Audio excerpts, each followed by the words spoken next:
Hoje eu estou aqui com um grande amigo meu, o Fabiano. Ele é especialista de produtos na área de coluna, neurocirurgia, e a gente já trabalhou junto em cirurgias.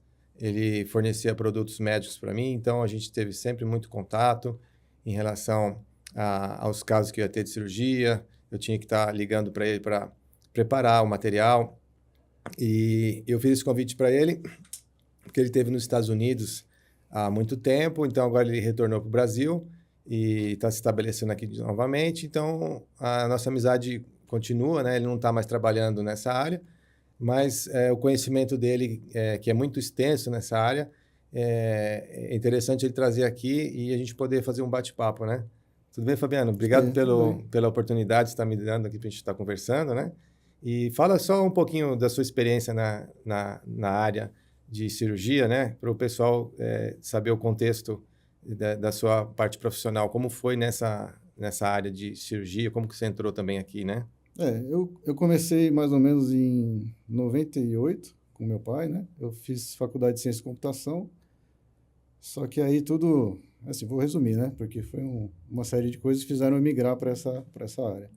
Mas eu comecei em 98, trabalhando, até ajudando ele a montar a empresa e tudo mais na parte de informática, e depois eu fui adquirindo alguns conhecimentos e fui migrando realmente para a área de cirurgia de coluna e crânio, né? Então, assim, praticamente aí estão quase 30 anos aí de experiência. Então, assim, enquanto você estava entrando na medicina, eu também estava entrando na medicina, né? Tá no seu DNA, então, também, né? Tá no É. DNA. É. Até a minha parte também de medicina foi muita influência paterna também, né? Então, eu naquelas rodas de jantar com ele, ele me contava as histórias quando ele era estudante, quando ele era cirurgião. Então, aquilo me plantou a semente, né, da vocação. Então, também, assim como você, né? Seu pai também eu sei que já é falecido, então também teve influência aí na sua formação profissional, né? Sim, bastante, bastante mesmo. E assim, eu hoje, por esses quase 30 anos, né, praticamente a minha escola foram duas marcas, né? Foi a Esculap e foi a Spine Art. Então, realmente é uma coisa assim muito forte, né, para mim, porque eu não tive várias representações e tudo mais. E isso daí me ensinou bastante coisa.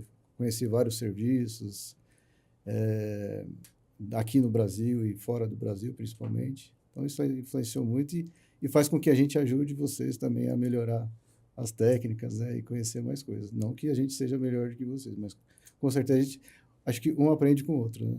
Assim, porque a parte atrás dos bastidores, né? Os cuidados com o material, o estoque, a logística, tudo isso o médico, acredito que tem conhecimento zero nisso, né? Quando eu te peço o material, eu faço o pedido lá no papel e no dia da cirurgia eu quero que esteja tudo pronto, tudo de acordo, que o material esteja funcionando, não esteja faltando nada. E a gente, às vezes, nem sabe a dificuldade que é de ter tudo isso pronto, né, no dia da cirurgia, né? Sim. Quem costuma ver meus vídeos, eu mostro a quantidade de caixas que tem lá e a facilidade que tem de perder qualquer tipo de peça ali, né?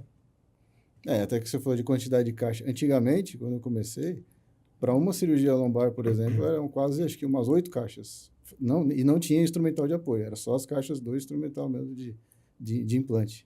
Então, hoje evoluiu bastante também. Agora, vamos conhecer um pouco mais do Rodrigo Miziari Yunes, né? Fala um pouco sobre você aí para a gente conhecer um pouco mais. A minha trajetória, boa parte dela profissional, você já conhece, né? É, eu já atuo nessa área de cirurgia de coluna, né? Eu fiz neurocirurgia e atuo na área de cirurgia espinhal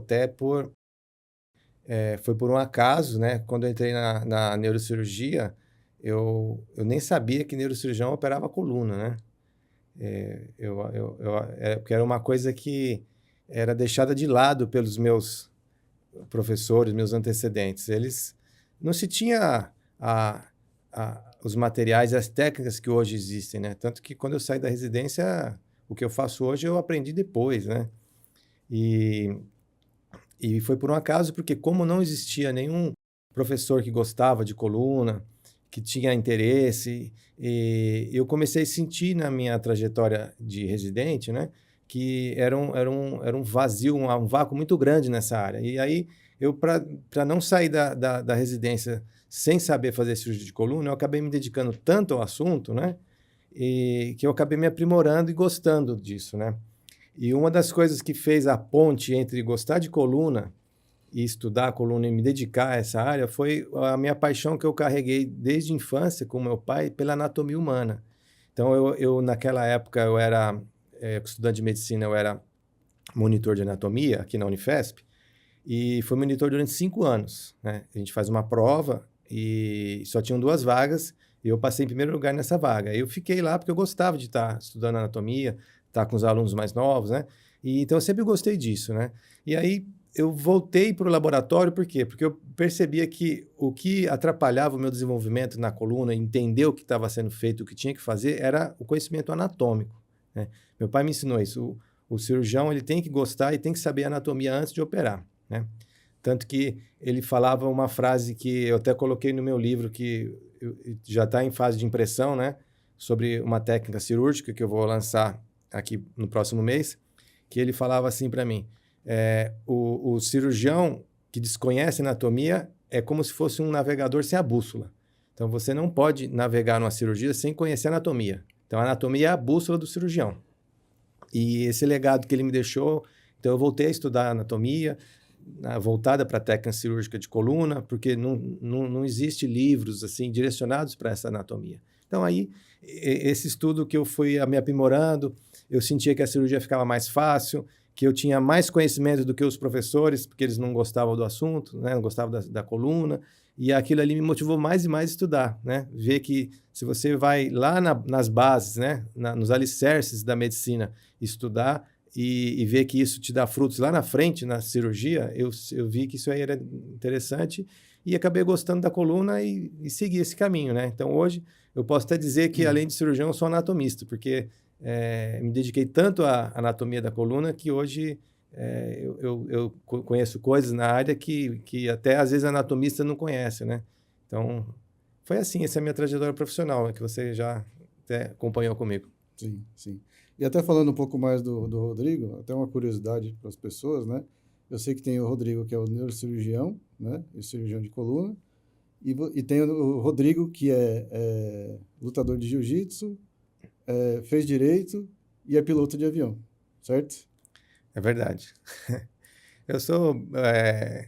Eu acho que o conhecimento é uma coisa que a gente não pode parar de ter, né? O mundo está em constante mudança, né? Você viveu isso também, deve ter vivido, a gente tem a mesma idade, né? Quando eu estava no colégio e terminando a faculdade, não tinha internet como hoje, né? E a comunicação era difícil, você ter o acesso à informação era muito difícil, eu tinha que ir na biblioteca, levantar livros e artigos, não era como hoje que se digita no Google e qualquer pessoa te dá uma opinião tendo o celular na mão, né? Então, essa evolução no conhecimento me motivou a estar sempre estudando, né? Então, o fato de, por exemplo, estudar direito, porque eu percebi ao longo do tempo que a medicina ela se cruza muito com o direito, né? Se fala muito de erro médico, né? Na atividade profissional. Eu acho que é a atividade profissional que mais é exigida na sociedade. Então, o conhecimento do direito na medicina é muito importante. Então, e isso me motivou a estar estudando direito, né? E hoje eu vou atuar como advogado na área de defesa médica, defesa profissional, né? Então, isso também engrandeceu muito o meu trabalho, né, como médico, né? Melhorou muito, assim, a qualidade do meu atendimento, né? A diligência com o paciente, com a cirurgia, porque a preocupação que eu já tinha com o paciente hoje se tornou maior, porque eu já estou pensando ali na frente, né? O que pode acontecer. Então, eu já atuo hoje de forma muito preventiva, atuando nessa área, né? E quanto à parte, né, você falou esportiva, né? Eu acho que a gente tem que estar sempre preocupado com o nosso bem-estar, né?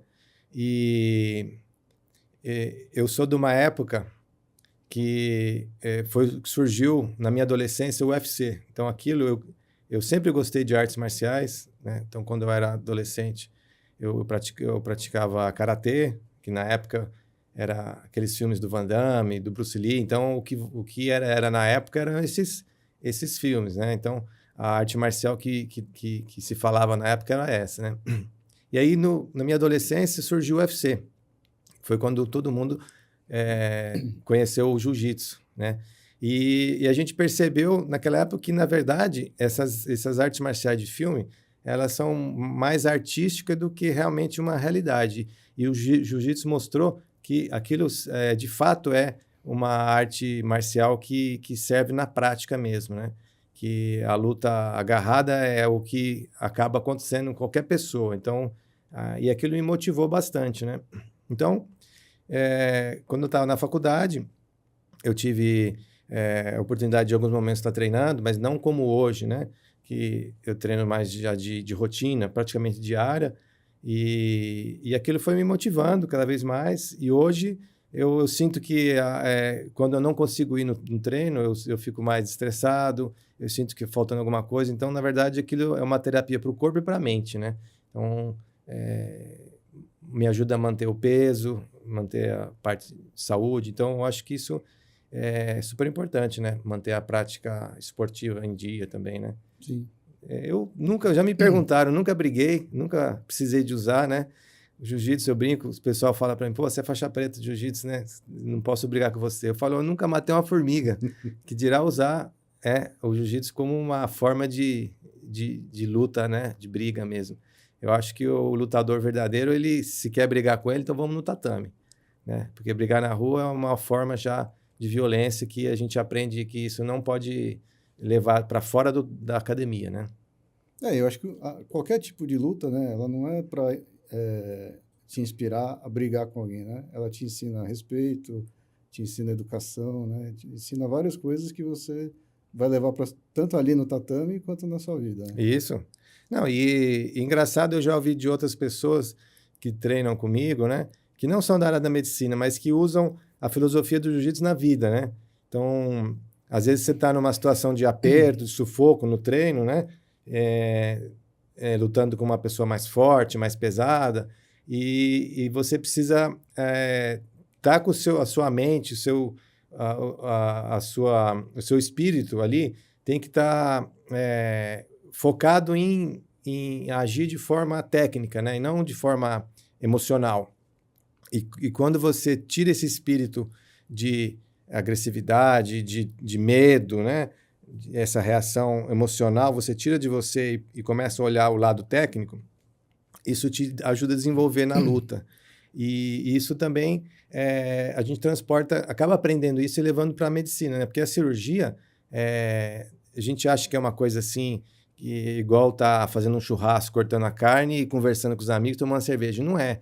Você tem que estar focado, né, no que está fazendo, e tem momentos que está difícil, ou o paciente é grave, ou porque está um sangramento fora do normal, ou o material não está ajudando. Então, se você deixa o seu emocional tomar conta, aí que a cirurgia não sai mesmo, né? Então, você tem que estar com aquele estado de espírito focado no que você está fazendo. E esse estado que eu aprendi no jiu-jitsu, eu levei inclusive para aviação, que eu também pratico aviação civil, sou piloto privado, e a aviação por si só é uma atividade estressante, né? E qualquer coisa que acontece dentro da cabine, você fica com receio de acontecer um acidente, né? Isso é inerente à atividade do piloto, né? E se você não tiver com sua mente tranquila para focar no que você treinou para fazer, no que tem que fazer em caso de uma reação adversa que acontece ali na cabine, existe até o que os pilotos falam, que às vezes é um cara que tem horas e horas de voo, muita experiência, fez vários cursos práticos de emergência, mas na hora ele se cristaliza, que eles falam, né? Ele se congela a um ponto de que o medo tomou tanto conta dele que ele não consegue fazer o que ele treinou. E só na hora que ele está relaxado, porque ele sabe que é uma simulação. Quando é uma pane real, ele cristaliza, sim, né? Sim. E então isso também eu trouxe para o jiu-jitsu, para a aviação, levei isso daí. Teve uma ocasião que eu estava voando e eu tive uma pane do transponder, né? O transponder é um rádio que localiza o avião no espaço, né? Tanto na localização espacial quanto a altitude e a velocidade dele. E ele manda essa informação para o radar capta e o controlador de tráfego aéreo, ele capta isso daí, né? E nesse dia eu percebi que ele não estava funcionando, porque o controle me chamou, falou que eu estava com o transponder desligado, e eu falei, não está desligado, né? Ele está ligado aqui. E aí eu fiz alguns testes, ele não estava funcionando, e percebi que estava tendo um problema no alternador, que é um equipamento que gera energia para a bateria. Então, eu descobri naquele momento que eu estava só com a bateria funcionando sem ter recarga, né? Então, eu estava numa iminência de perder ali toda a parte elétrica, sem rádio, né? E então, naquele momento, o que eu fiz? Eu mantive a calma e falei, não, deixa eu pensar, se acabar a bateria, o que pode acontecer com o avião?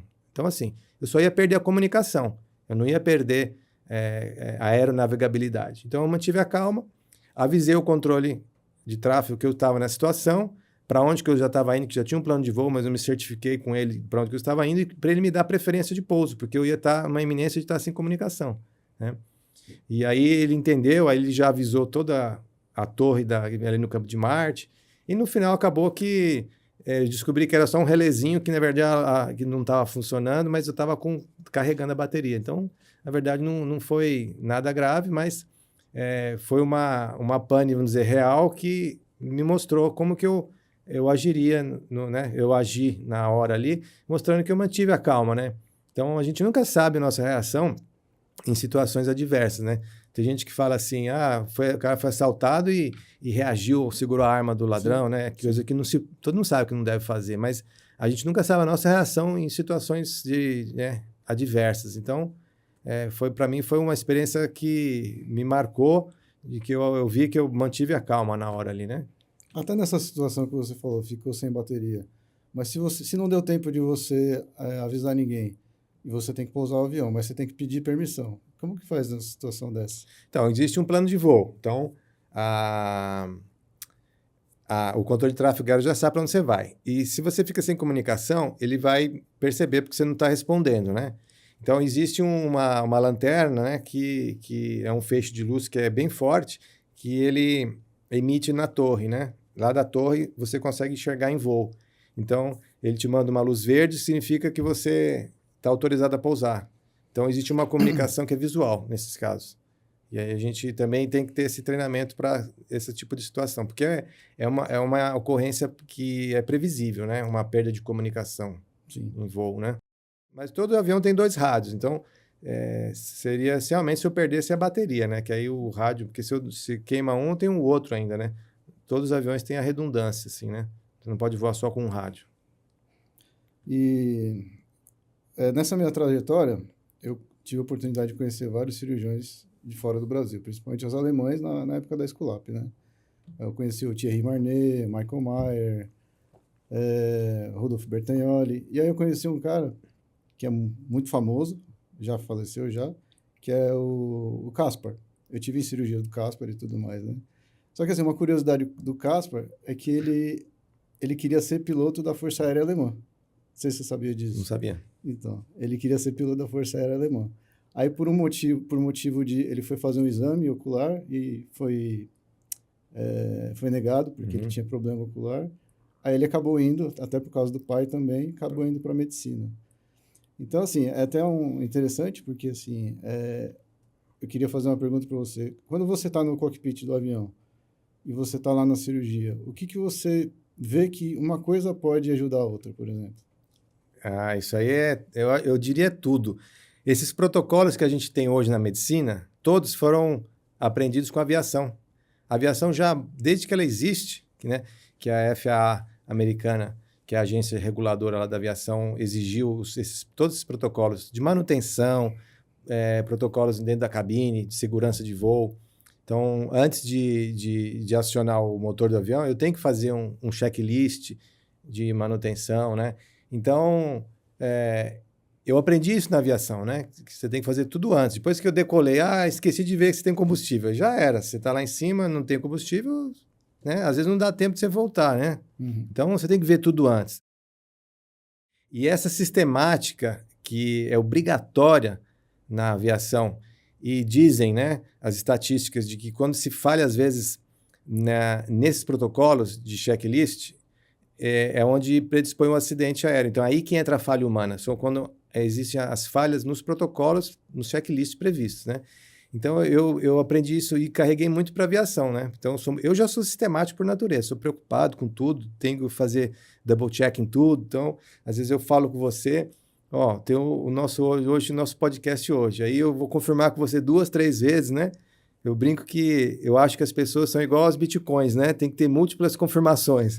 Porque se você fala uma vez, 2, às vezes na terceira o cara esquece, tem que confirmar 3 vezes, né? As pessoas mudam muito, né? Sim. Então eu tenho muito disso, eu já sou muito ansioso e muito sistemático, né? E isso aí virou uma rotina na aviação, né? Então antes quando marcava de voar, o dia que a gente foi voar junto, um dia antes do meu voo, eu já começo a fazer esse preparo, checklist, né? Ver a meteorologia, ver se o avião está tudo certinho, manutenção, se não tem alguma coisa faltando, se está abastecido, se está tudo em dia, né? Aí no dia eu chego lá, faço toda a inspeção externa, inspeção interna do avião, faço o plano de voo e eu acabo dizendo que isso aí acabou virando rotina na minha prática médica. Por quê? O dia que eu marco a cirurgia, eu já ligo para você. Ó, Fabiano, tem a cirurgia tal ali, eu preciso de tantos parafusos, tantos queijos, eu preciso de tantos instrumentais de apoio e fico cobrando, né, do representante, do vendedor, da instrumentadora, e chego na sala, eu chamo todo mundo, eles estão lá tomando café, eu falo, não, toma café depois, vamos lá ver se está tudo aí. Aí vejo o vale, se está todos os instrumentais. Aí, não contente com isso, mando abrir tudo antes, para ter certeza, porque já aconteceu de o vale estar dizendo que tem e na caixa não tem, né? Então, o ser humano, o erro é inerente à atividade humana, né? Então, eu sei disso. Então, e às vezes não é nem porque na caixa não tem, é porque ficou lá ainda na UPMI do hospital, né? Às vezes pode acontecer N erros. Às vezes, durante a limpeza ali, a esterilização, trocaram de caixa, né? Então, às vezes a pessoa fala, não, doutor, tá aqui, ó, já conferi. Eu não me dou por satisfeito. Eu vou lá, eu tenho que ver, né? Eu tenho que ver para acreditar que tá tudo certo. Aí eu mando abrir tudo, mando separar todas as caixas, me mostra aqui. Eu preciso ver. Aí, quando tá tudo certinho, pode trazer o paciente para a sala, né? E antes de trazer o paciente para a sala, eu volto a falar com ele, checo o paciente, né? O nome, a pulseira. O paciente, depois que está no centro cirúrgico, com aquele aventalzinho e touca, ele parece que ficam todos iguais. Então, é muito fácil trocar de paciente de sala. Recentemente, vocês viram na televisão aí, teve um caso aqui no interior que foi trocado o paciente, fizeram a cirurgia errada nele, né? Então, isso daí não é história para mito, né? Isso acontece mesmo. Então, eu também tenho essa preocupação de estar sempre fazendo esse check. Então, essa rotina de estar sempre checando duplamente as coisas veio da aviação. Então, eu aprendi isso lá, né? Então, eu uso isso na minha prática, na medicina. Porque medicina também, eu brinco que é diferente da aviação no seguinte, se o cirurgião erra, ele vai matar um. Se o piloto erra, ele vai matar uns 200, né? Mas os dois vão, né? A atividade dos dois pode causar um dano irreparável a alguma pessoa, né? Mas é uma atividade bem parecida. Interessante, assim, que você fez direito, faz jiu-jitsu e pilota avião. Então, você dá para unir 3 coisas interessantes, né? Que faz parte: educação, conhecimento, disciplina, né? E você pode colocar tudo isso... Eu acho que quando a gente faz as coisas com paixão, com amor, né? Não por obrigação, a gente acaba conseguindo ver um lado até filosófico das coisas, né? Então, é o que acontece. A aviação é uma coisa que eu sempre gostei. Todo mundo fala, porra, o que um médico vai querer fazer aviação? Tem uma história por trás disso, não foi por um acaso. Porque meu pai era cirurgião, né? Então, ele me deu a vocação para medicina e para cirurgia, né? Ouvindo as conversas dele ali, as histórias que ele tinha. Mas ele era um cirurgião militar. A gente morava ali ele era da Força Aérea, morei durante 15 anos aqui na base aérea de Guarulhos, do lado do aeroporto de Guarulhos ali. Quem não conhece, do lado do aeroporto tem uma vila militar ali e tem uma base aérea ali, né? Então, eu cresci ali. Então, os amigos dele eram todos militares, eram aviadores, né? Então, eles tinham o costume de levar as crianças, os filhos dos outros, quando eu tinha uma missão, né? Vou levar um paciente por exemplo, o Galeão lá no Rio de Janeiro, tinha muito isso, esse transporte aeromédico que se fazia, né? Que tem um hospital aqui em São Paulo, ali, que é o hospital ali da Força Aérea, que tem ali no Campo de Marte, Sim. e tem um hospital maior, que é a referência deles, que é lá no Galeão, no Rio de Janeiro. Então, tinha muita coisa de levar paciente para lá, né? Então, o avião ia vazio só com o passageiro. E eles falavam assim, ó, se você quiser deixar o menino ir, a gente leva ele e já vai voltar no mesmo dia. Então, eu fazia muito isso nas férias, de pegar, entrar lá pequenininho.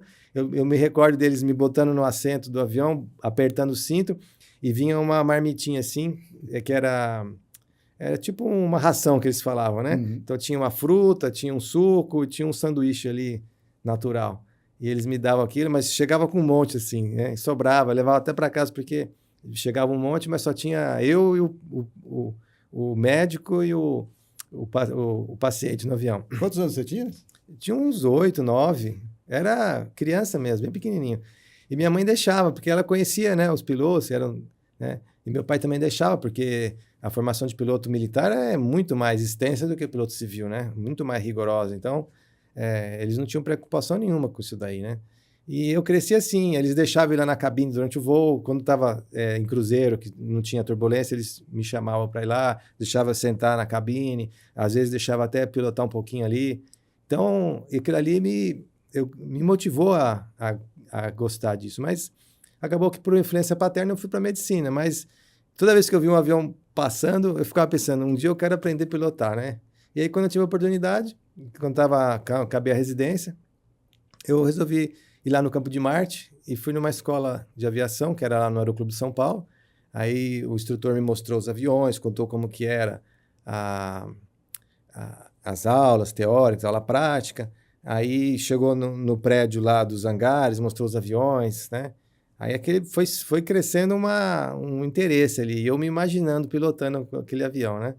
Aí, no final, ele terminou aqui a escola, não sei o quê, e aqui é a secretaria onde se faz a matrícula. Aí ele falou, você não quer fazer, não?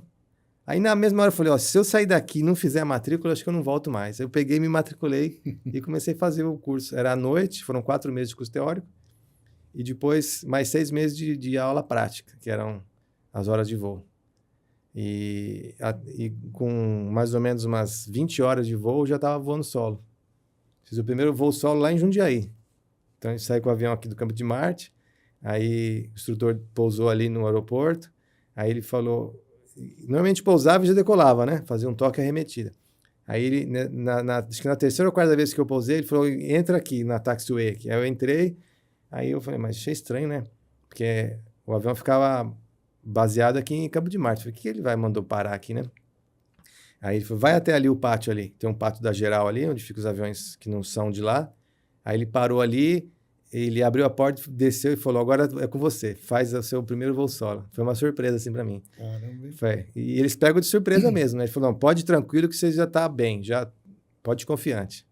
Aí fiz o primeiro voo solo. Aí quando eu voltei, eles deram aquele banho, mas não foi de óleo, foi de água. Teve até recentemente, não sei se você viu, um cara que foi fazer um voo solo aí, e deram um banho de óleo nele, e ele teve uma alergia e chegou a falecer. Teve até... Eu vi essa matéria aqui. Mas é uma tradição que dizem, né? Que se você não toma esse banho, você não é batizado, então você vai voar com azar. Então, todo piloto, quando faz o primeiro voo solo, ele quer tomar esse banho para ser batizado, né? Muito legal. E deve ter sido emocionante para você fazer o primeiro voo solo, né? Agora, quando você fez, por exemplo, a sua primeira cirurgia solo, você sentiu a mesma emoção? Você comparou com isso ou não? Comparei. Na verdade, a emoção, na verdade, é um misto aí de medo, né? De errar e pela falta de experiência, né? E foi o que eu senti lá nesse primeiro voo solo, né? A mesma emoção que eu tive quando eu tirei o avião do chão foi a mesma emoção de quando eu coloquei ele de volta, né? E a cirurgia foi a mesma coisa, né? Foi aquela falta de experiência que a gente tem. Uma coisa é você ter o conhecimento teórico, né? Outra coisa é ter o conhecimento prático. E quando você tem alguém do lado mais experiente que você pode contar com ele, então contar com o instrutor, para mim, né? No meu subconsciente eu falo, se der algum perereco aqui, ele está aí para ajudar, né? E na cirurgia a mesma coisa, né?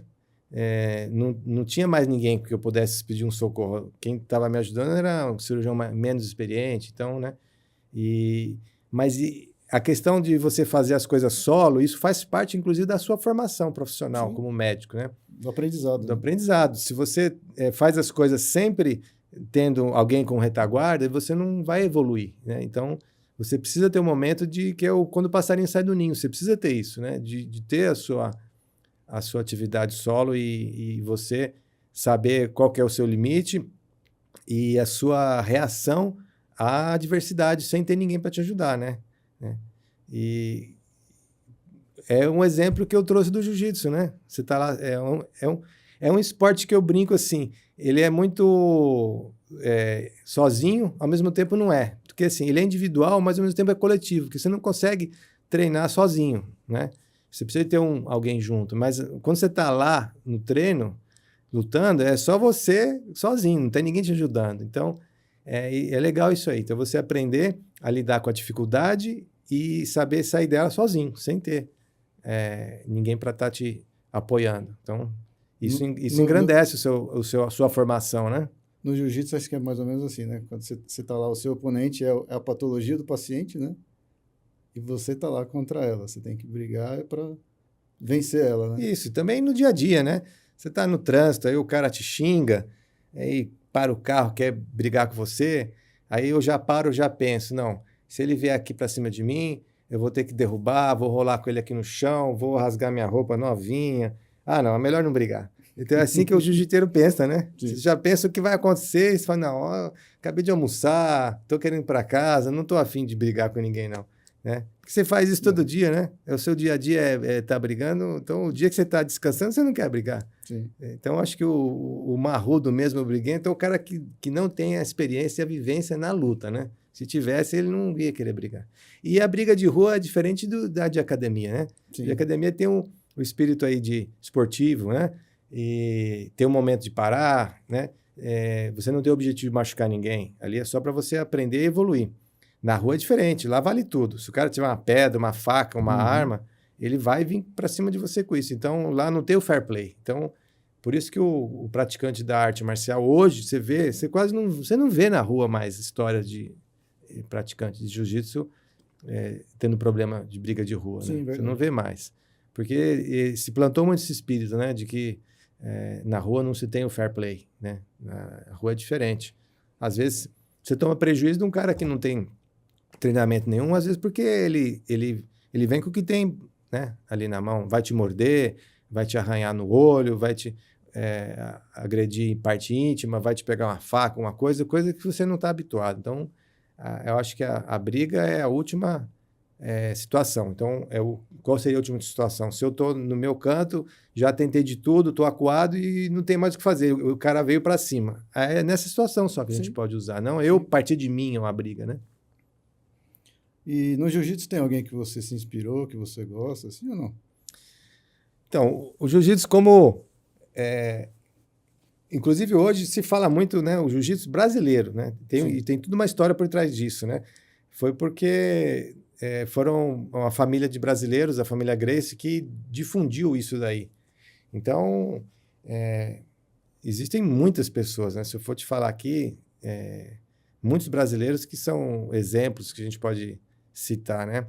E às vezes me pergunto se a família Gracie, né, realmente eles são tudo isso que se fala, e realmente foram. Eles têm todo o mérito, né, de ter desenvolvido coisas que quando veio do Japão não se praticava, né? O jiu-jitsu quando veio do Japão não tinha esse objetivo como hoje, né, de luta livre, era diferente, era mais parecido com o judô.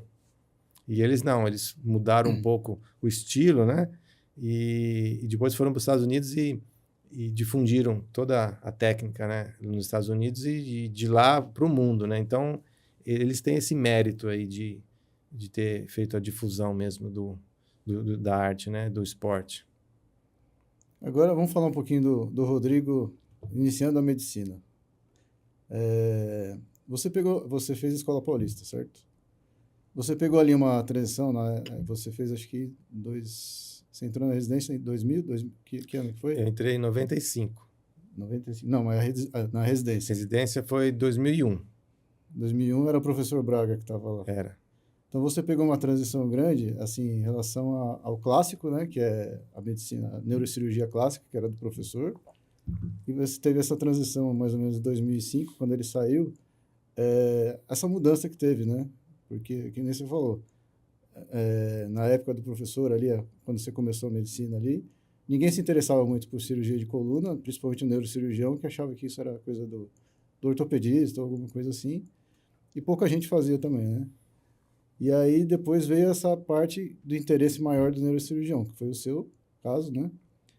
E como que foi essa transição? O que você leva ali do clássico ainda e o que você leva do moderno, vamos dizer assim, hoje? Então, vou falar na minha atuação, que é a cirurgia de coluna.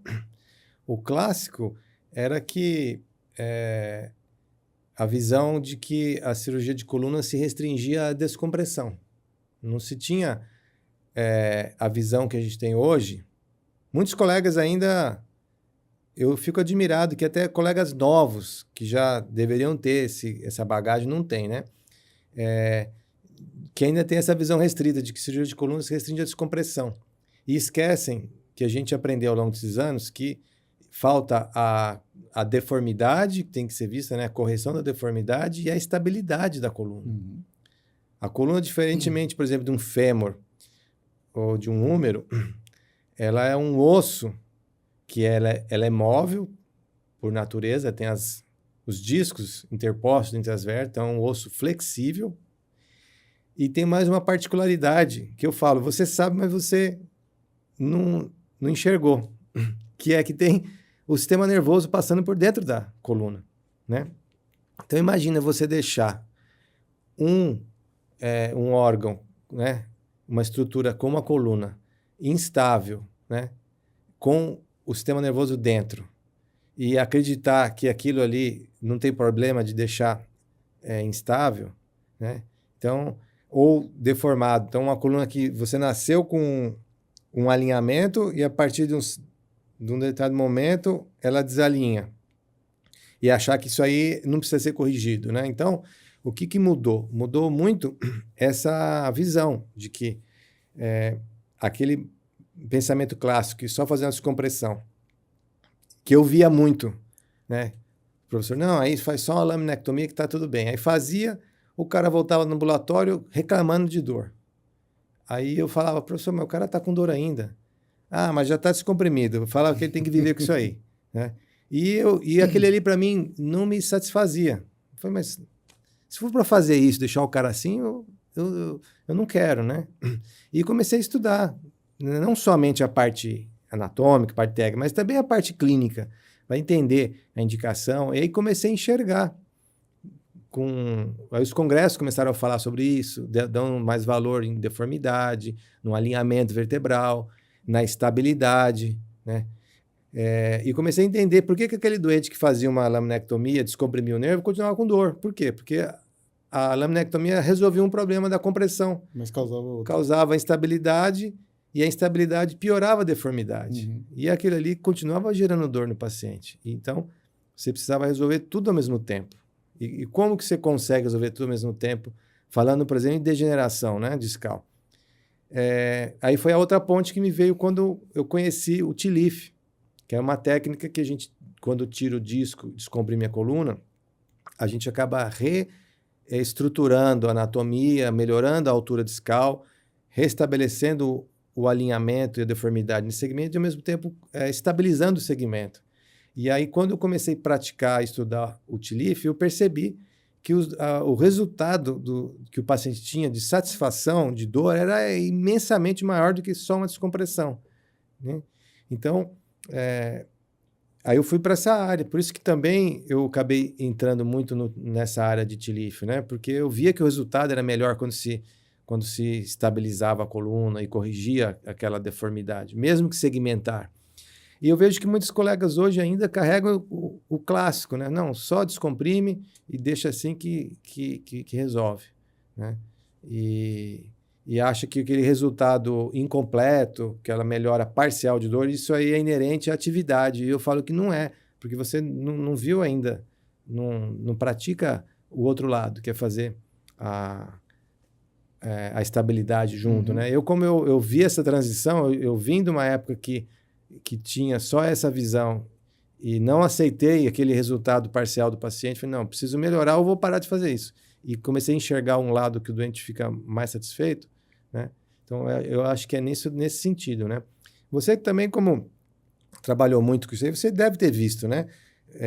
Os seus produtos de 20, 30 anos atrás, que não tinha, como tem hoje, tem acesso anterior, lateral, posterior, tem cage que distrátil, cage estático, dinâmico, tem cage hoje com titânio, que dá mais artrodese. Então, assim, a própria evolução dos materiais instrumentais cirúrgicos já mostra que essa necessidade de você corrigir deformidade e estabilizar a coluna de uma maneira mais efetiva, né? A própria evolução dos materiais. E eu fico admirado que, às vezes, colegas novos que já tinham que estar saindo da formação com essa bagagem continuam carregando esse conhecimento restrito, né? Desenvolveram muito endoscopia, que você vai lá e faz a mesma coisa, a laminectomia, só que de forma endoscópica. Então, assim, eu não vejo que isso aí foi um grande avanço na técnica descompressiva, porque o resultado... você fazer uma descompressão endoscópica e microscópica, a diferença é muito pequena isso que eu ia falar. no resultado. Assim, antes de ter a endoscopia, tinha a microdissectomia, né? Fazia praticamente a mesma coisa. Eu acho que a parte microscópica, às vezes, te dá um pouco mais de vantagens, no sentido de que você tem a possibilidade de introduzir instrumentos um pouco maiores e conseguir fazer uma descompressão e uma retirada do disco maior, porque os instrumentos endoscópicos são muito delicados, né? E retiram bem o disco quando ele já está extruso, né? Mas, no geral, a resolutividade microscópica e endoscópica ela é igual. Né? O que muda é o tamanho da cicatriz, que tem 1 centímetro a mais de um do que do outro, mas o resultado a longo prazo é igual, né? Então, eu não vejo que o conceito clássico ainda evoluiu quando se fala em descompressão, porque ainda os colegas ainda ficam insistindo só na descompressão, não corrigem deformidade e não corrigem a estabilidade. Estou dizendo isso não em todos os casos, mas nos que exigem, né? Aquelas discopatias que exigem essa correção ainda insistem em fazer só a descompressão, né? Acho que tudo tem sua indicação também, né? Sim. Tem ainda a cirurgia. É que a discopatia degenerativa, que é a maior causa de dor crônica, associado à deformidade vertebral e instabilidade, ela é estatisticamente muito superior à hérnia de disco, que é aquela extrusão aguda que uma descompressão simples, uma laminectomia com dissectomia resolve. Então, a extrusão discal, se você colocar estatisticamente, é muito menor do que a discopatia. Se eu tiver, na minha prática clínica, chegar um doente com dor lombar e dor radicular crônica, eu posso chutar em 90% das vezes que aquilo ali é uma discopatia. E o tratamento de discopatia é muito diferente de só uma retirada de disco. Você precisa levar em consideração esses outros elementos, que é a deformidade e a estabilidade, que o pessoal não vê. Então, se confunde muito hérnia de disco com discopatia. E aí que é o erro, é na indicação clínica. Por isso que existe muita falha de resultado, se fala por aí, eu vejo muitos sites de fisioterapeuta falando, você operou e ficou com dor com a cirurgia, e o cara estigmatizando a cirurgia. Né? A culpa não é da cirurgia, assim como a culpa não é da arma que mata, a culpa é de quem usa a arma. Então, você fazer uma indicação mal feita, é óbvio que o resultado vai ser ruim, mas a culpa não é da cirurgia, a culpa é que foi mal indicada, né? Do cirurgião que não soube enxergar a melhor técnica para aquele caso. Aí tem essa questão da evolução que a gente estava conversando, né? Que você falou, às vezes, essa questão da causa e efeito, né? De você fazer só uma descompressão e causar uma instabilidade. E aí, com essa evolução, por exemplo, você acho que ainda pegou a transição de usar o PLIF, né? Chegou a ver bastante PLIF. E depois veio o T-Lift. Só que, assim, nesse meio termo, ainda assim, eram feitas incisões muito grandes, né? Que você tinha que causar dano à musculatura e tudo mais. E, consequentemente, no pós-operatório, o paciente sentia dor por causa da musculatura que foi manipulada. Né? E aí depois veio o MIS, né? A cirurgia minimamente invasiva. Foi. Né? Isso aí foi assim, vou contar a minha experiência sobre isso, né? Eu me recordo que o dia que caiu a ficha sobre isso, eu estava fazendo uma cirurgia de um T-Lift aberto, né? Era um segmento de T-Lift. E o paciente era grande, né? Ele era alto, gordo, então para a gente conseguir uma exposição para fazer uma cirurgia dessa, eu preciso abrir generosamente, fazer um corte grande. Senão eu não consigo espaço para chegar. Mas quando eu estava tirando a articulação para chegar no disco, é um espacinho assim de 1 centímetro quadrado que a gente trabalha. Só para abrir o forame para tirar o disco, né? Tanto que a técnica é chamada transforaminal. O acesso é transforaminal. Então eu entro pelo forame, pelo buraquinho onde sai o nervo. E é um espacinho pequeno. Eu estava trabalhando ali, tirando o disco e pensando lá, puxa, olha o tamanho do corte que eu fiz no paciente para ficar mexendo só aqui. Eu fiquei com aquilo, eu precisava descobrir um jeito de não precisar fazer isso, né? Eu fiquei com aquilo na cabeça, né? Aquilo ali me incomodou. Falei, nossa, eu faço uma abertura tão grande para chegar só aqui. E fiquei com isso na cabeça. E aí, naquele mesmo ano, eu recebi o convite de uma empresa para conhecer uns materiais que eles queriam importar. Aí eles me pediram, doutor, você não quer ir lá? A gente vai ter o stand de todos os produtos. Olha, se é uma coisa legal, a gente precisava de uma consultoria de alguém que dissesse se o material é bom ou não, porque não adianta a gente trazer o material sem saber. Isso é uma opinião médica, né? Eu falei, não, tá bom, vou lá. Quando eu cheguei lá, tinha material de escoliose, tinha de tudo lá. Excelentes materiais, que eu já conhecia. Mas aí cheguei lá, tinha uma mesa assim pequenininha com uns materiais diferentes, tinha umas torres assim. Aí eu cheguei pro consultor lá e falei, o que é isso aqui? Aí ele, doutor, isso aqui é o Misty-Leaf. Aí eu, me explica isso aqui, como que funciona? Aí o cara me deu uma aula. Eu falei, olhei para ele assim, eu estava procurando isso. Uma maneira de fazer essa mesma cirurgia sem ter que abrir o cara. Aí eu fiquei apaixonado pelo negócio, né? E o cara me contando, me explicando ali, e me deu uma aula assim, mas técnica e clínica excelente. Aí eu cheguei para ele, onde você opera? Ele, não, doutor, me desculpe, eu não sou médico, eu sou o técnico. Então ele era o especialista de produto, mas lá os caras são tão treinados que o cara me passou a impressão de que era médico, de tanto que ele conhecia daquilo, né? E aí eu voltei, né, assim, fascinado. Falei, não, eu preciso disso aqui. E no Brasil ainda não tinha nenhuma empresa que tinha aquele material para fazer o MIS, né?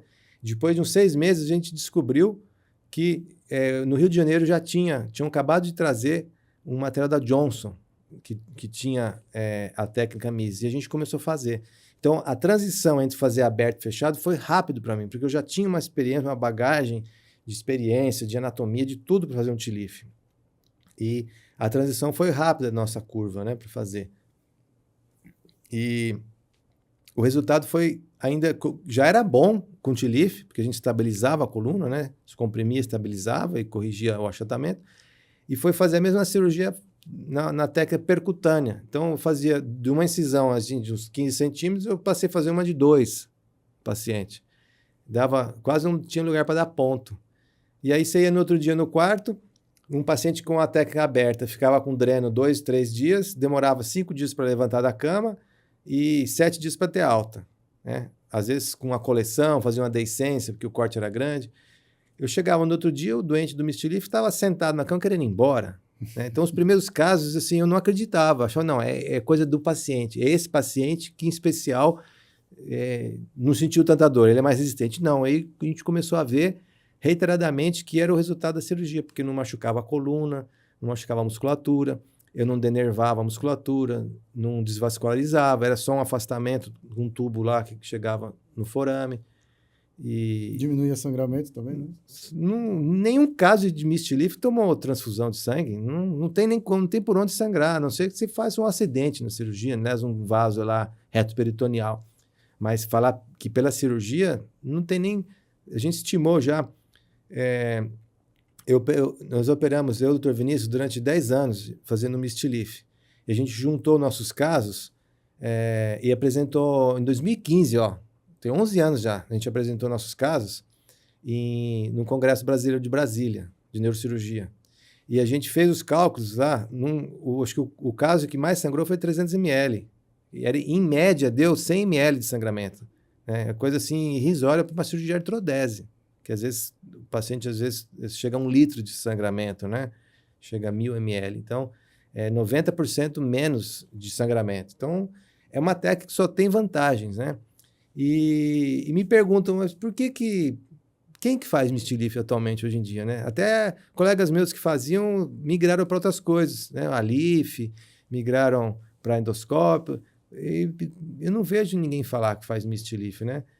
Porque é uma técnica assim que demanda uma curva de aprendizado muito grande, ela é difícil mesmo, é trabalhosa. Então, eu acho que ela não motivou as pessoas, mas o resultado é muito bom. Eu tentei ser uma voz nessa técnica, né? Escrevi um livro sobre isso. Todos esses 15 anos que eu fiz, eu resolvi pôr no papel. E estou falando na época da pandemia, né? Que foi quando eu sentei para escrever o livro, né? Não é de agora.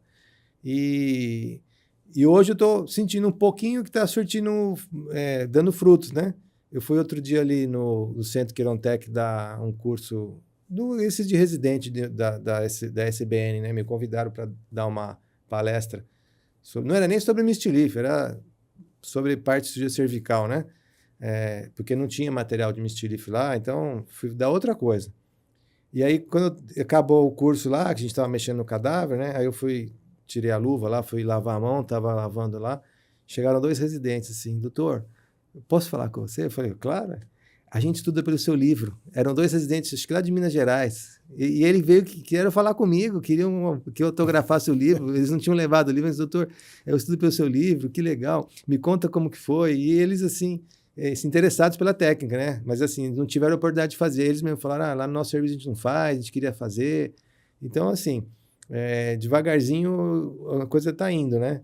E aí eu aprendi que a gente tem que voltar no jardim de infância, né? Então, eu vi que não adianta falar com o pessoal mais velho. O pessoal mais velho, não, já faço assim do meu jeito, já tá bom. Aí o que aconteceu com isso daí? E me motivou a voltar a ensinar. E aí, por coincidência, me convidaram para ir para alguns hospitais onde tem serviço de neurocirurgia, e eu aceitei porque eu gostei de estar próximo do residente, né? Que é aquele médico novo que tem pouco conhecimento e está sedento para aprender, né?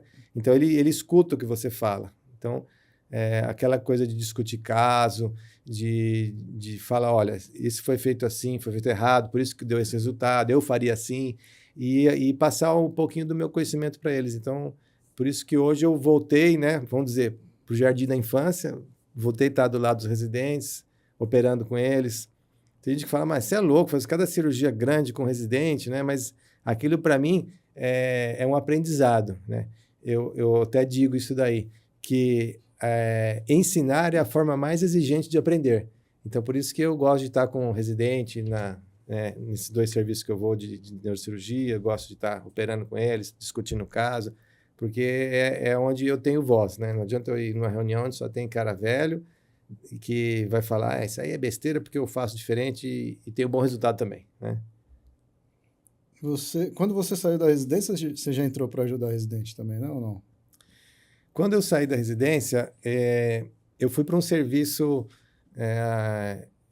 público, mas lá não tinha residência, né?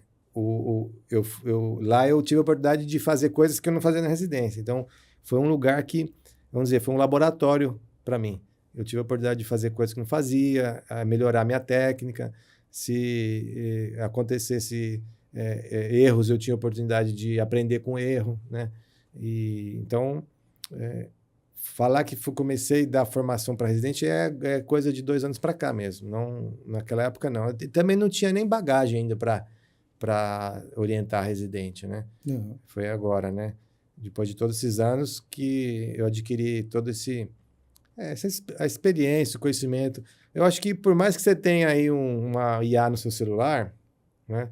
Ela nunca vai te dar o que uma experiência de que um cirurgião tem na sua vida, né? Sim. Ela não vai te responder coisas que a prática te deu, né? Então, falar, vamos fazer um caso assim, vai dar certo ou não vai.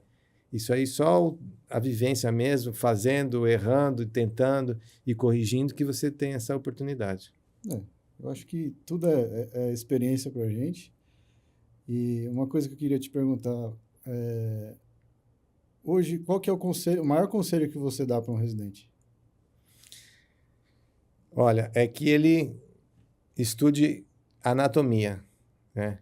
Porque fazer cirurgia sem ter o conhecimento anatômico, não adianta você ler o passo a passo da cirurgia, que vai falar para você, abre aqui, afasta a estrutura tal. Se você nunca viu essa estrutura, como que ela é, onde que ela é, qual a relação que elas têm no plano espacial, né? Eu explico para eles assim, o dia que você conseguir fazer uma cirurgia do mesmo jeito que você está na sua casa, no dia que acabou a energia elétrica, e você quer ir na cozinha pegar um copo de água, você está no seu quarto dormindo, acabou a energia. Eu tenho certeza que qualquer um que está assistindo consegue sair do seu quarto e ir até a cozinha com a energia elétrica apagada, não é? Porque você conhece o caminho, você sabe, aqui vai ter a minha porta, aqui vai ter o corredor, aí no corredor eu tenho um puff aqui que eu tenho que desviar, e você vai tateando e vai chegando, não é? Uhum. E aí você acha lá a geladeira e pega a sua água, não é assim? E sabe voltar, não é? Se o cirurgião não tem essa visão espacial de onde ele vai começar e vai chegar, e ele não sabe que ele abrindo aqui, o que vai ter depois, e vai indo. Isso na mente dele, sem olhar, né? Não é olhar com o seu olho, é olhar com a sua mente, eu falo. O dia que você conseguir olhar esse caminho com a sua mente, você está apto para fazer uma cirurgia. E eu vejo nos residentes novos que eles não têm isso ainda. Mas a culpa não é deles, a culpa acho que é de todo o sistema de ensino. Sim. Né? Primeiro porque na minha área de coluna não tem um material ainda unificado com tudo, né? Segundo que estudar anatomia no livro é a mesma coisa de que você treinar jiu-jitsu pela televisão ou você querer aprender a voar num simulador de voo. Nunca vai ser igual você pilotar um avião de verdade, nunca vai ser igual você fazer um treino no tatame de verdade, não é? Então, a mesma coisa, você pode estudar a anatomia que você quiser na teoria. Se você não sentar no laboratório, dissecar um cadáver e olhar a estrutura como ela é na realidade, nunca vai aprender. Então, eu vou dar um exemplo verdadeiro, uma história, né? Esse livro que eu falei que estou publicando aqui sobre costotransversectomia, né? Eu já tinha um material guardado comigo há muitos anos sobre a cirurgia em si, sobre as indicações, né, a técnica cirúrgica, mas me faltava uma coisa que era o cadáver para eu dissecar e fotografar para fazer o livro. Eu não queria publicar ele de forma incompleta. Aí eu tive a oportunidade de conseguir um cadáver para fazer a cirurgia, né? E fui com um colega, um residente, né? E ele olhando lá a cirurgia, né? Ele achou super complicado o passo a passo, né? E aí no final ele falou, doutor, aproveitar aqui a peça que disponibilizaram, se eu podia mostrar algumas coisas para ele que ele já estava estudando sobre TLIF, que eu tinha já ensinado a ele e explicado na teoria, ele tinha lido o meu livro, ele sabia, assim, se eu perguntasse, fala para mim como que é o forame, ele falava passo a passo. Aí ele queria ver as estruturas, né, a raiz nervosa, o gânglio sensitivo, que ele nunca tinha visto, né. Aí eu falei, então vamos lá. Aí deixei ele abrir lá o forame, como se fosse um TLIF, só que no cadáver. Aí ele abriu o forame e olhou, mas doutor, mostra para mim onde está o gânglio. Eu falei, não, você vai me mostrar. Eu conversei com você, você me mostrou o passo a passo, você sabe onde está o gânglio, então procura ele aí. Aí ele foi lá, mexeu, é isso aqui? Eu falei, não, isso aqui é uma gordura do plexo venoso, mostrei para ele, ah, tá. Aí isso aqui não, eu falei, isso aqui é outra coisa, mostrei. Isso aqui é o disco, não é? Aí ele, doutor, não estou enxergando, e estava na cara dele assim. Aí eu peguei uma pinça, afastei, tá vendo aqui, ó? Quando ele olhou, parece que o olho dele ficou desse tamanho assim. Sabe quando o cara vê uma coisa que nunca tinha visto? Foi essa a reação dele, aquilo me chamou a atenção, né? Que, na verdade, ele tinha uma cegueira anatômica, né? Porque ele conhecia tudo de teoria de anatomia, mas não conhecia a prática. Nunca tinha visto a raiz nervosa, nunca tinha visto o gânglio. Então, se ele estivesse fazendo uma cirurgia, ele não saberia identificar, porque ele nunca tinha visto na realidade. Então, você tem que fazer isso. O residente tem que voltar na origem e dar um jeito, se vira de arrumar um cadáver para estudar a cirurgia que ele vai fazer no cadáver antes. Porque se ele fizer isso, pode ter certeza, quando ele estiver no paciente, ele vai ver a facilidade que é a cirurgia. Né? Eu brinco que, às vezes, eu faço cirurgia, às vezes, com a mão amarrada e o olho vendado, porque o tanto que eu fui no laboratório, sim, a facilidade que aquilo me dá, né, de anatomia. A gente brincava em cirurgia, assim, às vezes, por exemplo, você tem esses casos de listese grau 3, 4, né, que até no raio-x é difícil você visualizar para você chegar no pedículo, se descomprimir, às vezes até estabilizar, né? E a gente brincava assim, né, falava assim, pô, a gente não consegue enxergar aqui, mas é engraçado que no livro tem lá os números das vértebras, mas aqui quando a gente abre não tem, É né? E isso. é complicado também, né? Mas então, isso eu acho que é uma falha da formação médica, não só aqui no Brasil, acho que no mundo todo. Porque quando eu estava começando a escrever o livro, eu fui num congresso nos Estados Unidos, no NAS, e ia ter uma palestra sobre Misty Leaf. Eu falei, não, deixa eu assistir essa palestra aí, né? Aí fui lá. E aí o cirurgião americano lá apresentou a palestra, falou um monte de coisa que eu não concordei. Ele falava que, não, você tem que descomprimir, você tem que ver a raiz descendente, tem que ver a raiz foraminal. E eu já fazia... eu fazia assim no começo, né? Descomprimia muito para achar as estruturas, para depois achar o disco. E eu aprendi que não precisava, elas vão estar sempre no mesmo lugar. A foraminal vai estar ali passando embaixo do pedículo, a descendente vai estar ali dentro do canal. Aí comecei a perceber, não preciso abrir aqui para ver se eu já sei que ela está ali. Vou deixar o ligamento amarelo aqui tampando para não machucar, para não fazer fibrose. Não vou abrir até mais em cima para não ver o gânglio sensitivo, porque machuca o gânglio. Aí comecei a diminuir o meu acesso, né? Até que eu cheguei num ponto que eu faço hoje. Eu abro só o suficiente para ver o disco. Que é a zona triangular de segurança. Triangular, né? Sim. E o cirurgião falando aquilo que ele faz, mostrou fotos assim que ele fazia uma descompressão, parecia uma laminectomia total, porque dava para ver o saco dural, dava para ver a raiz descendente e a foraminal, dava para ver tudo. E ele falando aquilo com uma vantagem, né? Que eu faço assim, né? Aí acabou a palestra, eu fui lá conversar com ele, né? Falei, doutor, eu não faço assim, expliquei, né? Eu não exponho tudo para não fazer fibrose. E ele fez uma cara meio assim de que ele concordou comigo, né? Mas ele disse assim, mas é que você tem uma experiência, eu não consigo fazer assim, eu preciso abrir para ver, né? Então, aquele dia um pouco aquela síndrome do vira-lata caiu de mim, né? Que eu falei, poxa, eu fui para um congresso para ver alguma coisa de Misty Leaf, achando que eu ia aprender alguma coisa, no final das contas eu acreditei que eu já estou preparado, né? Então aquele dia eu vi que a minha curva já estava pronta, né? Nessa técnica. Porque se eu fui para um curso para aprender alguma coisa, eu vi que eu acabei ensinando o cara, né? E aí depois teve a parte prática, né? Essa história eu conto que para mim foi um divisor de águas, né? Aí teve a parte prática do Misty Leaf, né? Aí a gente chegou no laboratório lá, no Mark Miami. Você deve ter ido já. Sim, várias vezes. Negócio fantástico, assim. Tem 20 bancadas com microscópio, tem o que você quiser lá, né? Melhor que muitos hospitais nossos. Escopia, tudo. Aí chegou a bancada, tinha o cadáver lá, tinha uma mesa com um instrumentador e um monte de material para o Misty Leaf. E o professor lá, que ia orientar, eu achei que ele ia fazer, a gente ia assistir, né, para aprender. Ele falou, quem quer fazer aí? Eu já achei estranho, né? Eu falei, pô, ninguém veio aqui para aprender, mas como eu já fazia há muitos anos, eu fiquei esperando assim, né? Falei, não, deixa eu ver quem vai fazer. E aquele silêncio. Aí ninguém quis, eu levantei a mão. Aí ele apontou assim, pode ir, né? Aí eu peguei e comecei a fazer uma cirurgia que eu fazia, né? Em 1 hora para um nível.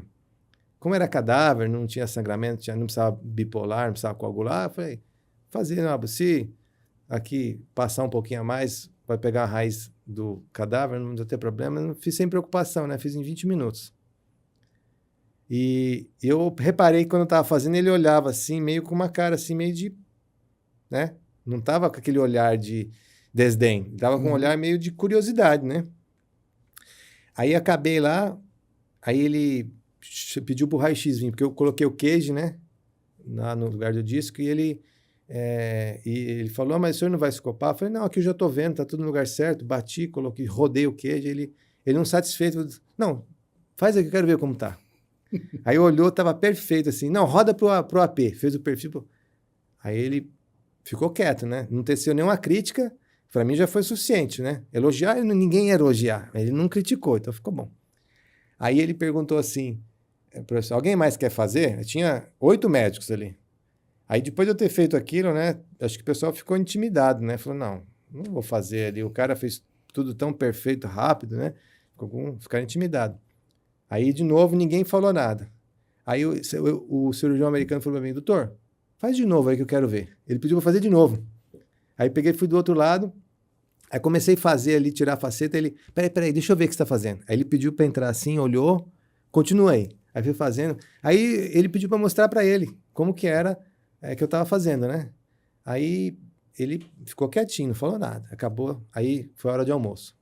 Aí eu sentei para almoçar, tava conversando, tinha um monte de brasileiro lá, tava conversando com um amigo lá que tava comigo. Aí nisso ele pegou uma marmitinha assim, sentou do meu lado. Tinha uma cadeira, ele sentou do meu lado, a gente comendo assim.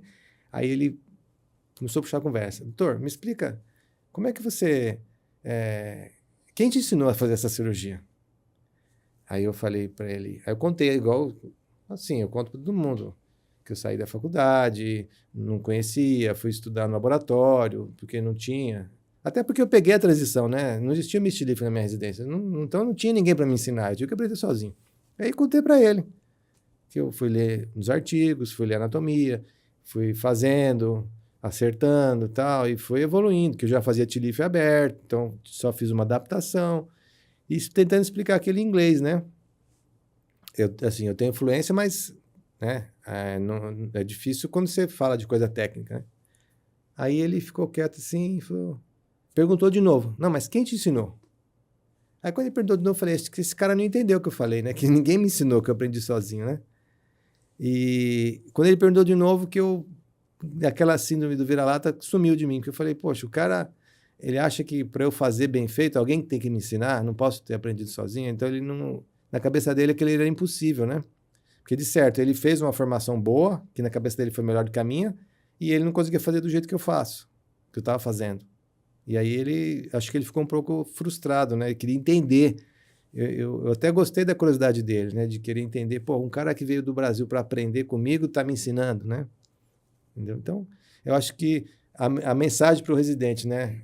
Para ele acreditar no que ele quer. Então, se ele quer saber, que quer fazer bem feito, é só acreditar e ir atrás. Não ficar esperando isso aí vir na cabeça dele como vai vir uma chuva, porque não vai. Ele que tem que buscar e procurar. Aí ele consegue. Entendi. E só mais uma coisa. Se você pudesse voltar 15 anos atrás, no Rodrigo lá da medicina, o que você ia mudar ou se você ia mudar alguma coisa? 15 anos atrás, acho que não mudaria nada, mas se você falasse há uns 25 anos atrás, eu teria tentado me dedicar a ter ido para fora do país, fazer minha formação lá, né? Por quê? Lá eles têm uma oportunidade que a gente não tem aqui, esses laboratórios de anatomia, isso lá faz parte da rotina deles, porque eles têm muito dinheiro e esses cadáveres custam muito caro, e o meu acesso a isso teria sido muito maior. Eu teria tido a oportunidade de fazer essas coisas que eu estou fazendo hoje lá no passado, então eu teria adiantado muito a minha experiência e teria tido, eu acho que uma formação até melhor do que eu tenho. Aqui é como a gente está num país sem recurso, que tudo que você quer fazer para aprender, para evoluir, tem que partir de você mesmo, então o custo é muito alto e a gente não tem essa oportunidade toda hora. Lá não, lá é obrigatório, lá não é uma exigência que não é negociável. Ou você faz aquilo, ou você não se forma. Então, o cara que não gosta de laboratório, não gosta de cadáver e tal, ele tem que ir na marra. Então, o cirurgião lá aprende muito na marra. E aqui eu não, eu fui o oposto, né? Eu que tinha que ir atrás de coisas que eu achava necessário, mas não tinha, e eu tinha que ir com os meus recursos que eu tinha na época, né? Então, eu acho que quem um dia sonha, tem esse sonho, eu acho que tem que fazer enquanto é jovem, que você não tem nada a perder ainda. E você vai lá, só tem a ganhar. Hoje, com o que eu construí da minha vida, minha carreira profissional, não vale mais a pena eu largar tudo para começar lá do zero. Porque indo para lá, independente com a bagagem que eu tenho, para eles eu estou começando do zero, né? Então, já não compensa mais eu fazer isso daí. Assim, o acesso lá fora a cadáver não era nem só por causa de financeiro, mas lá já é cultura deles fazer isso. Aqui no Brasil era proibido até um tempo atrás, né? Porque... Você tinha, eu lembro que a gente, quando fazia os estudos, às vezes em cadáver aqui, era um negócio um pouco meio... E a gente fazia lá no SVO, lá do HC, né? Mas assim, não era um negócio legal. Porque... tá mudando um pouco. com essa questão do cadáver, mas ainda o custo é muito alto, porque Sim. a gente não tem indústria para preparar o corpo, como tem lá, né? Lá já é até existe um mercado em cima do corpo, a família, a pessoa doa o corpo em vida, a família tem uma contrapartida financeira para isso, e então lá a disponibilidade é muito alta. E os recursos para eles lá, vamos dizer, são quase que infinitos, né? As universidades, os hospitais fazem parte dessa reciclagem e esses treinamentos, né? Então, esses hands-on, que eles criaram essa cultura, isso é super importante. Então, o que eu estou dizendo, de voltar para o laboratório, estudar, ver o cadáver, isso não é um luxo, isso é uma exigência que eu acho que o cirurgião todo precisa ter. Sim. Né? Ele precisa ter essa bússola para operar, e você só consegue isso no cadáver. Né? Tanto que na minha publicação eu fiz uma menção ao cadáver, elogiando que mesmo após a morte, o cadáver ainda te ensina. Mas você precisa ter o interesse, né? De ir lá dele, para ele te ensinar, você tem que ir lá. Né? Mas ainda então, não é só uma reverência formal que eu falo ao cadáver, realmente é uma coisa que eu acho que é uma dedicação que a gente tem que ter ao cadáver por isso, porque ele ainda tem a oportunidade de te ensinar. Né? Sim. Você falou do Mark lá em Miami, mas eu tive a oportunidade também de conhecer um outro tipo de serviço que ainda tem bastante também, que é no caminhão, que é o curso móvel. Não sei se você já chegou a ver Não. isso. É um caminhão preto enorme que eles alugam, que tem um centro cirúrgico dentro do caminhão. E tem 4 salas, 3, 4 salas completas. Quando você entra no caminhão, parece que você está exatamente dentro do centro cirúrgico do hospital. É um negócio bastante tem interessante. uma base móvel. Eu vi desse no NAS, que eles montam dentro do Congresso. Eles montam um laboratório. Então, deve ser o do caminhão que tira, então, as coisas, né? Queria agradecer, Fabiana, aqui pela oportunidade, né? E um dia você voltar a trabalhar com material de coluna de implante, pode ter certeza que você tem as portas abertas no meu consultório, pelo seu profissionalismo, né? E pelo seu conhecimento que você tem nessa área, né? E pela amizade, né? Isso que eu ia falar, já tem pela amizade. Né? Pela amizade não precisa nem falar, né? Não adianta, às vezes, que negócios à parte, né? O cara é amigo, mas negócio à parte. Mas você não. Você, além da amizade, tem o conhecimento, né? E a experiência, que isso aí não tem preço, né? E poder falar com uma pessoa que entende tanto de teoria de material quanto de prática, né? Se eu te falo, aconteceu tal coisa na cirurgia, você já consegue imaginar. Então, trabalhar com pessoa que tem esse conhecimento, para mim, é muito mais vantajoso, né? Mas eu que agradeço a oportunidade de estar aqui com você, meu amigo.